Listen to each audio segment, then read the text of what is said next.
like the sign says, safety first. So, as you're rebuilding your life, as depicted by this digger back behind me, this sign also says safety first. So the priority for you in grieving is to keep yourself safe. What does that mean? Keep yourself safe from your own emotions. Keep yourself safe from other people making judgments about you, people that are not grieving the same way as you do, making accusations towards you, things like that. So, what I encourage you to do is seek safety first. What does that mean for you? Does that mean to, if there's an argument going on, to get yourself out of a situation? Does it mean that if I'm really anxious and I feel the world's coming apart, that I seek help either with a counselor or with a medical professional for some medications or something?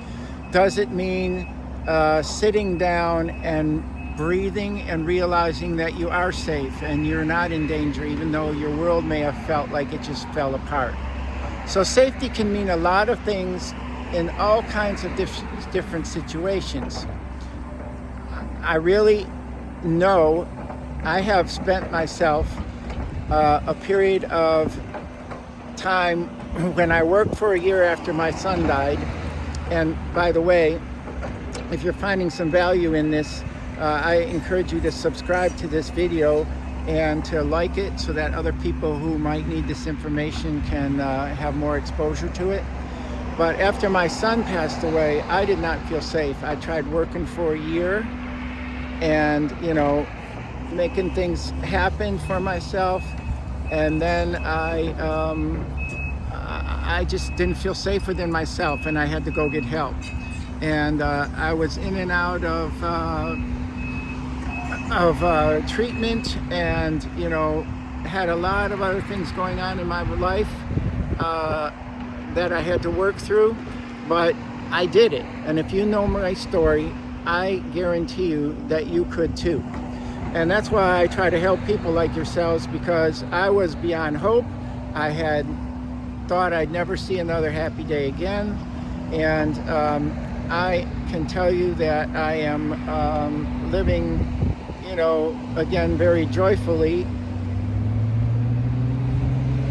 But it took me some time. It took me years to get to that point. And it might take you shorter, or it might take you years, or it might take you longer. And nobody can tell you what the safe journey's path for you is. However, I do know that if I can come back from the living hell that I was in, and that those around me experienced, I know that you can get through this. So I hope that you can find this of encouragement, because if you take the right steps, it's not what the time in grief does. It's what you do with that time while you're grieving, while you're rebuilding. Because there's a lot of rebuilding that's going on. You're trying to figure out a world without the person you were with. You're trying to figure out, how do I navigate life without this person? What does my world look like? Who am I without this person? So there's so many different things that are trying to be worked out while you're trying to work through this issue. Now, grief is a process, and I don't believe there's just 5 stages. They categorize it as that, and I really appreciate Kubler-Ross for that theory. But I believe we revisit very many different things in our grief. We go up, we go down, we go sideways, and we mold in and out of various situations. So I would like to encourage you to know that the grief work is difficult, and that if I did it, you can do it. And in the meantime, I encourage you to first survive, then to strive, and eventually you might even thrive. This is Harold Polis. Again, if you like this channel, I encourage you to subscribe to it so that this information can be shared with others. Or there's some other free resources you can get by clicking on the link either on the thumbnail of this video or on the my YouTube channel site. So thank you very much. Have a good day.